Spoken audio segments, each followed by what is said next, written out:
आप सभी को राधे राधे, जय श्री कृष्णा। उम्मीद करता हूँ आप लोग बहुत अच्छे होंगे और बहुत अच्छी आपकी पढ़ाई भी चल रही होगी। दोस्तों, यूपीपीसीएस 2025 के संदर्भ में भी बहुत सारे छात्रों के मैसेजेस आए। उन्होंने कहा सर यूपीपीसीएस 2025 की तैयारी कैसे करें, इसके लिए भी एक वीडियो बनाइए। तो ये वीडियो उसके लिए है दोस्तों। यहाँ पर दोस्तों हम लोग कंप्लीट बात करने वाले हैं यूपीपीसीएस 2025 के बारे में, और इसकी डेट्स के बारे में मैं आपको बताऊंगा कि यूपीपीएससी का कैलेंडर आने वाला है 2025 का, तो उसमें कंप्लीट डिटेल आपको यूपीपीसीएस 2025 के बारे में मिलेगी दोस्तों। और निश्चित रूप से मान के चलिए कि पीसीएस की परीक्षा हर वर्ष होती है और 2025 में भी निश्चित तौर पर होगी। अब अगर बात करें एक्सपेक्टेड एग्जाम डेट की, तो प्रीलिम्स परीक्षा ये मान के चलिए दोस्तों जून या जुलाई आप लोग एक्सपेक्टेड मान के चलिए, इसी के हिसाब से आप लोग अपनी तैयारी करिए। ठीक है, ये मैं आप सभी दोस्तों से बोलूँगा। और अभी भी आपके पास दोस्तों पूरा पूरा 6 महीना है। 6 महीने कम नहीं होते दोस्तों। 6 महीने में अगर आप चाहेंगे तो अपनी तैयारी जीरो से लेकर एकदम एचडीएम तक बनने वाली कर सकते हैं। ठीक है, तो इसके लिए अप्रोच क्या होनी चाहिए आपकी। तो अप्रोच की बात करें दोस्तों, तो अप्रोच आपको प्री और मेंस की इंटीग्रेटेड तैयारी करने की आवश्यकता है। इंटीग्रेटेड इसलिए बोल रहा हूँ दोस्तों, याद रखिए, जैसे कोई आपने टॉपिक पढ़ा 1857 का रिवोल्ट, और उसमें दोस्तों आपने क्या किया है, पिछले वर्षों के देखिए आपने कैसे कैसे क्वेश्चन आए, उन प्रश्नों को आपने लगा लिया। रटना नहीं है उनको, याद रखिएगा, क्योंकि उसी से रिपीट नहीं होना प्रश्न। जो आपने देखा 22 दिसंबर के पेपर में, उसी से प्रश्न रिपीट होने की संभावना ना के बराबर है। ठीक है, आपको ये समझना है बस कॉन्फिडेंस बिल्डिंग के लिए कि हाँ आपसे प्रश्न बन रहा है कि नहीं पिछले साल वाला। बस इतना आइडिया आपको लेना है कि इंपॉर्टेंट टॉपिक क्या है, किस टाइप का प्रश्न बनता है, वो टाइप चेंज होता रहता है, ये बात याद रखिएगा। तो आपको इंपॉर्टेंट टॉपिक्स पता करने के लिए पीवाईक्यू आप देख सकते हैं, लेकिन कैसा प्रश्न बनेगा, लेटेस्ट पैटर्न का, असर्शन रीजन का, कथन कारण का, मल्टीपल स्टेटमेंट का, मैच द फॉलोइंग का, ये आयोग डिसाइड करेगा। ठीक है, तो आपको नए पैटर्न पर प्रैक्टिस करनी है, डिटेल में आपको नॉलेज चाहिए, इन डिटेल आपको पढ़ाई करनी है, कंसेप्चुअल क्लैरिटी होनी चाहिए, टॉपिक की अंडरस्टैंडिंग होनी चाहिए, तब आपसे दोस्तों अब इस समय नए पैटर्न पर प्रश्न बनेंगे। जैसा कि 22 दिसंबर के यूपीपीसीएस 2024 के प्रीलिम्स के पेपर में आप सबने देखा। जिन्होंने नहीं देखा दिया है पेपर, वो पेपर डाउनलोड करके देख लें। हमारी एप्लीकेशन पर फ्री मटेरियल वाले सेक्शन में जाइएगा, आपको पेपर मिल जाएगा। ठीक है, और हमारे एप्लीकेशन का लिंक आपको डिस्क्रिप्शन में मिल जाएगा। ठीक है, तो पूरी रणनीति यहाँ मैं आपके साथ साझा करने वाला हूँ, इसको ध्यानपूर्वक देखिए। और यूपीपीसीएस 2025 आप प्री और मेंस कैसे आप साथ में तैयारी करके क्लियर कर सकते हैं और कैसे इंटरव्यू क्लियर करके एचडीएम बन सकते हैं, पूरा मैंने आपको इस वीडियो में बताया। ठीक है, एक और महत्वपूर्ण सूचना है, यूपीपीसीएस 2025 की अगर संपूर्ण तैयारी करना चाहते हैं तो हमारे यूपीपीसीएस 2025 के फाउंडेशन बैच में भी आप जुड़ सकते हैं। और उस बैच पर दोस्तों अभी आपको 50% से अधिक की छूट मिल रही है मकर संक्रांति के ऑफर में।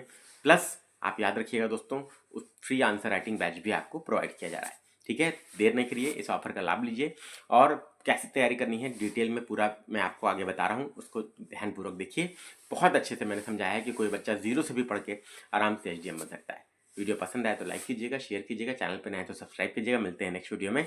थैंक यू वेरी मच, धन्यवाद। तो यूपीपीसीएस की जो प्रशासनिक सेवा की परीक्षा है, ये 3 स्टेजेस की होती है।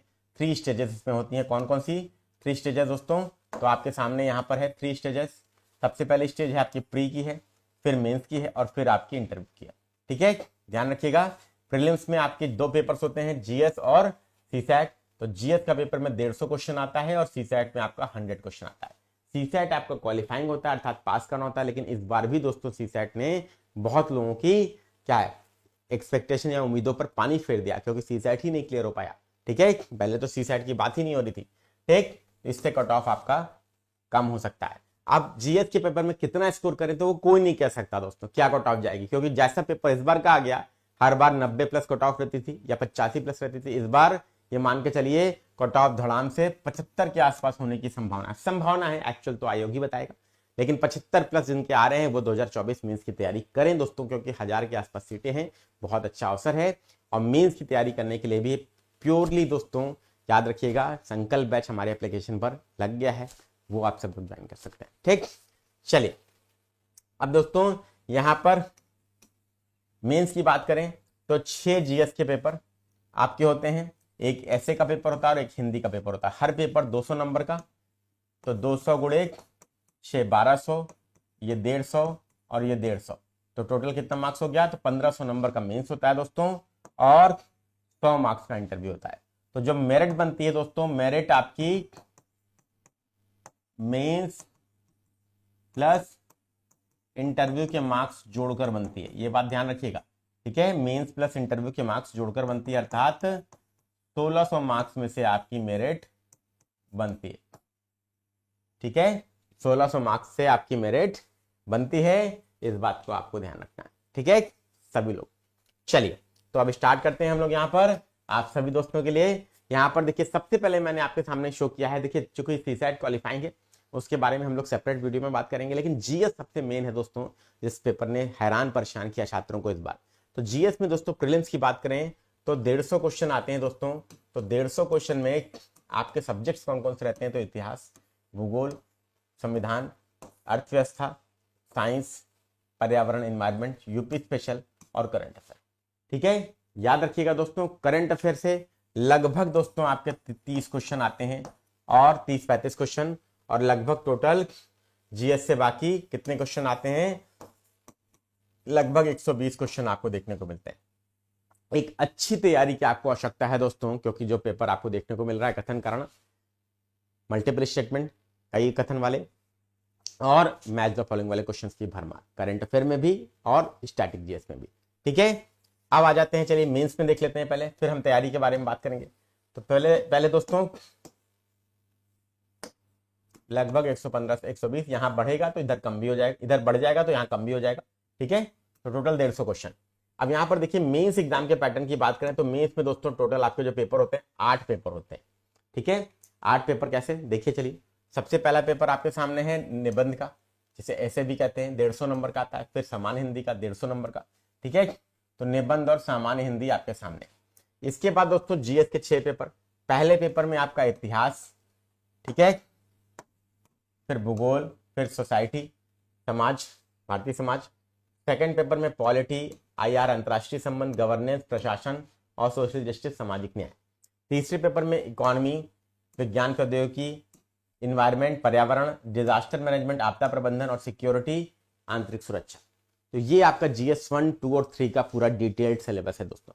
जीएस पेपर 4 में क्या है, एथिक्स आता है दोस्तों, और जीएस पेपर 5 और 6 आपका यूपी स्पेशल का है, ये आपको याद रखना है। अब दोस्तों कैसे तैयारी करें कि हम प्री और मेंस की साथ में तैयारी कर सकें, ये सबसे बड़ा क्वेश्चन है जो छात्रों का पूछा जा रहा है छात्रों के द्वारा। और याद रखिएगा प्रीलिम्स की तैयारी अच्छी तभी होती है जब व्यक्ति मेंस की तैयारी करता है। इसलिए बार बार कहूंगा जो लोग फाउंडेशन बैच में भी पढ़ रहे हैं हमारे, या मेंस के संकल्प बैच में भी आएंगे, मैं बार बार आपसे बोलूंगा दोस्तों कि आप लोग को इंटीग्रेटेड तैयारी करनी चाहिए प्री और मेंस के, क्योंकि कभी भी आप परेशान नहीं हो। जिन लोगों को प्री निकल रहा है, जिन्होंने मेंस की तैयारी नहीं की है, वो एकदम हैरान परेशान है, क्या करें क्या ना करें, ये स्थिति है दोस्तों। इसलिए पहले ही दोस्तों मेंस की तैयारी की जाती है। अब क्या क्या चीजें आपको करनी चाहिए, अब आपको ये देखना है कि कौन कौन से सब्जेक्ट प्री और मेंस दोनों में कॉमन है। देखिए history, geography, polity, economy, science, environment, UP special. ठीक है, अब देखिए यहां पर हिस्ट्री ये है दोस्तों, ज्योग्राफी ये है दोस्तों, पॉलिटी ये है दोस्तों, ठीक है, इकोनॉमी ये है, साइंस ये है, एनवायरमेंट ये है, ठीक है, और आईआर मतलब अंतरराष्ट्रीय संबंध है, तो अंतरराष्ट्रीय करंट अफेयर भी मान सकते हैं इसको आप। ठीक है, इतनी चीजें दोस्तों आपकी क्या है प्री और मेंस में कॉमन, और यूपी स्पेशल। तो इतनी चीजों की दोस्तों हमें क्या करनी पड़ेगी, इंटीग्रेटेड तैयारी करनी पड़ेगी प्री और मेंस के साथ में। अब इंटीग्रेटेड तैयारी क्या होती है दोस्तों, तो ये सेक्शंस देखिए मैंने यहाँ पर लिखे हैं। आप देखिए यहाँ पर जीएस पेपर 1 में हिस्ट्री ज्योग्राफी, जीएस पेपर 2 में पॉलिटी आईआर, जीएस पेपर 3 में economy, science, tech, environment, GS paper 5 और 6 में यूपी स्पेशल।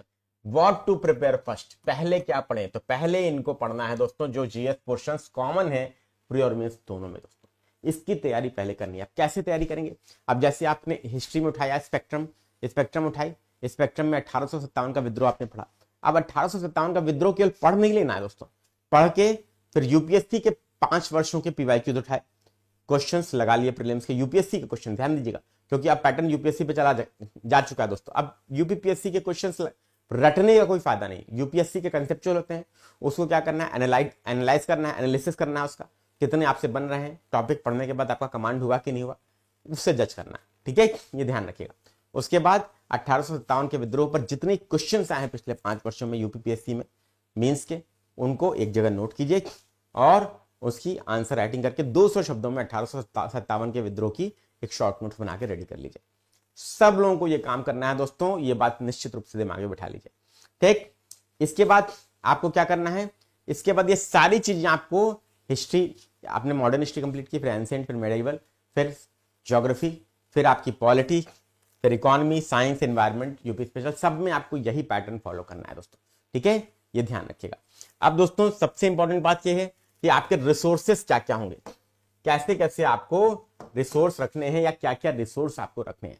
तो रिसोर्स दोस्तों देखिए मैंने यहाँ पर लिखे हैं, हिस्ट्री के 3 पोर्शन हैं। सबसे पहले एंशिएंट हिस्ट्री, फिर मेडिएवल हिस्ट्री और फिर मॉडर्न हिस्ट्री। एंशिएंट हिस्ट्री में आपकी 11th क्लास की पुरानी एनसीईआरटी दोस्तों मैं 2 बोलूंगा, एक आर एस शर्मा जी की ने लिखी है प्राचीन भारत की, सतीश चंद्रा ने मध्यकालीन भारत की लिखी है, वही पढ़िए दोस्तों।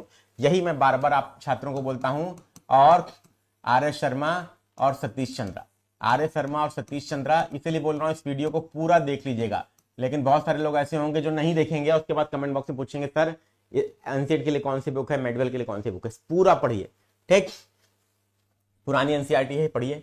मॉडर्न के लिए स्पेक्ट्रम से बेस्ट कोई बुक नहीं है दोस्तों। यूपीएससी तक के क्वेश्चन से स्पेक्ट्रम से सीधे पूछे जाते हैं, और यूपीपीएससी ने इस बार भी और 11 फरवरी को आरओ के पेपर में भी, दोनों में ही दोस्तों स्पेक्ट्रम पर आधारित प्रश्न बनाए। आप जिसने पढ़ा है, और हम लोग करते क्या ना, हम लोग पढ़ तो लेते हैं, एक बार सोचते हैं कि स्पेक्ट्रम याद हो गई, और रिवाइज करने के लिए वही अपनी प्री पुस्तक घटनाचक्र के पास आ जाते हैं। करिए, आप अपने रिस्क पे कर रहे हैं, और आप इसका परिणाम आप सबके सामने है आज। कुछ सब्जेक्ट्स में जिसमें इजी क्वेश्चन आए, जैसे साइंस में दे दिया, पॉलिटी में दे दिया, आपको लगता होगा घटनाचक्र से हो जा रहा है, लेकिन आपने इतिहास देखिए, आप भूगोल देखिए, ये जो प्रश्न बने हैं दोस्तों, ये वास्तव में एनालिटिकल क्वेश्चंस हैं, और जब तक डिटेल में नहीं पढ़ेंगे तब तक काम नहीं चलेगा दोस्तों। ये मैं आपसे बार बार बोल रहा हूं, कंसेप्चुअल स्टडी की आवश्यकता है, एनसीईआरटी स्टैंडर्ड बुक्स की आवश्यकता है। स्पेक्ट्रम बेस्ट बुक है, 19 चैप्टर पढ़ने हैं, पूरी नहीं पढ़नी है, वीडियो बनाया है, चैनल पर देखिएगा।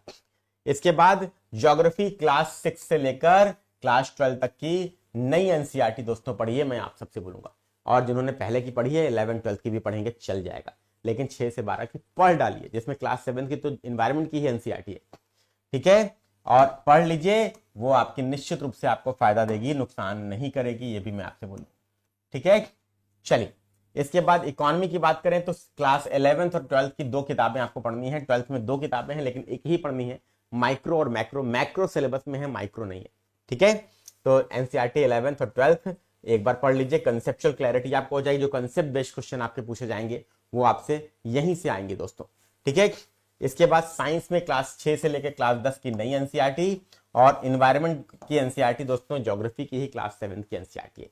याद रखिएगा दोस्तों, ये आप कर सकते हैं, अपने ऊपर विश्वास होना चाहिए। और अगर आप प्रशासनिक सेवा वास्तव में क्लियर करना चाहते हैं तो यही आपके लिए तरीका है दोस्तों, जिससे आप प्रशासनिक सेवा में सेलेक्ट हो सकते हैं, यूपीपीसीएस में, यूपीएससी में सेलेक्ट हो सकते हैं, या आरओ में। अब पेपर आपका ऐसे ही बनेगा, ठीक है। इस देखिए, याद रखिएगा कि कितना भी टफ पेपर आ जाए, कहीं से भी पेपर बन जाएगा दोस्तों। आपको अगर 75 क्वेश्चन, अगर 80 क्वेश्चन पे कट ऑफ जा रही है तो 50-55% ही तो सही करना है। इसका मतलब नेट 50-55% यूपीएससी में भी कट ऑफ जाती है, अब यूपीपीएससी ने भी यही कर दिया। अब इसके लिए दोस्तों, अब 50-55% क्वेश्चन सही आप इन सोर्सेज से डेफिनेटली कर सकते हैं, कहीं से आए ना आए, इन सोर्सेज से तो आएगा ही आएगा 60% 70% क्वेश्चन दोस्तों, और इसमें से 50-55% आप आराम से सही कर सकते हैं, ये बात याद रखिएगा। इसलिए मोस्ट रिलायबल सोर्सेज हैं दोस्तों, ये यूपीएससी के लिए भी रेकमेंड की जाती है बुक लिस्ट और ये सोर्सेज। और यही मैं आपको बार बार, मैंने अभी से नहीं, पिछले 2 साल से लगातार चिल्ला के बोल रहा हूं ये, कि यही सोर्सेज फॉलो कीजिए, यही आपकी नैया पार लगाएंगे दोस्तों, ठीक है, याद रखिएगा। लेकिन हम लोग क्या करते हैं, हम लोग घटना चक्र देखते हैं, इजी वे दिखता है, हमें उठा लेते हैं और इसको तैयार कर लें, रट लें तो काम हो जाएगा। पढ़ना नहीं पड़ेगा, ठीक है, पढ़ना तो पड़ेगा दोस्त, क्योंकि प्रशासनिक सेवा पीसीएस एसडीएम बनना इतना आसान नहीं है, ये आयोग ने बता दिया है दोस्तों, ठीक है। या समीक्षा अधिकारी भी अधिकारी बनना आसान नहीं है, ठीक। यहां पर साइंस के लिए आप में लोग बोलेंगे सर लूसेंट पढ़ सकते हैं क्या? हाँ, मैं कहूंगा साइंस के लिए केवल अगर आप चाहें तो लूसेंट पढ़ सकते हैं, लेकिन दोस्तों वो क्या, उसमें भी रिस्क है, क्योंकि पैटर्न डायनेमिक हो गया है। वो इस बार साइंस के क्वेश्चन उठा के एनसीईआरटी से बना देगा आयोग, तो क्या करिएगा? तो इससे बेटर है एनसीईआरटी पढ़ लीजिए, ठीक है, रिवीजन भले लूसेंट से कर लीजिएगा, ठीक है, ये ध्यान रखिएगा। यहां पर ये चीज मैं बोलूंगा। अब ये काम आपको करना कितने में है दोस्तों, कितने टाइम में करना है? ये काम आपको 1 जनवरी से 31 मार्च के बीच में करना है। 3 महीने में आराम से दोस्तों आप क्या कर सकते हैं, इन सोर्सेस को कंप्लीट कर सकते हैं। पॉलिटी के लिए एम लक्ष्मीकांत सबसे बेस्ट बुक है, इंडिया की लॉ यूनिवर्सिटीज में रिकमेंड की जाने लगी है, इससे बेस्ट कोई किताब नहीं है। अगर आपसे कोई नहीं बोल रहा है तो वो उसकी अपनी प्रॉब्लम है, वो इस बुक का इंपॉर्टेंस समझ नहीं रहा है। लेकिन अभी भी दोस्तों अंडरस्टैंडिंग बेस्ड क्वेश्चन अगर आएंगे तो लक्ष्मीकांत से बेस्ट कोई सोर्स नहीं दोस्तों, और उससे इजी भाषा कितनी बुक की नहीं, ठीक है, ये ध्यान रखिएगा, ठीक। सब लोगों को ये काम करना है, और ये काम 3 महीने में आप आराम से कंप्लीट कर सकते हैं अगर आप समयबद्ध तरीके से करते हैं। तो अगली वीडियो में मैं टाइम टेबल आपको बता दूंगा, टाइम टेबल क्या फॉलो होगा ये भी आपको ध्यान रखना है, ठीक है। ये पूरा सोर्सेज आपको फॉलो कर लेना है 31 मार्च तक, ध्यान रखिएगा। अब क्या करना है, यहां पर दोस्तों 2 चीजें आपको और लेनी है।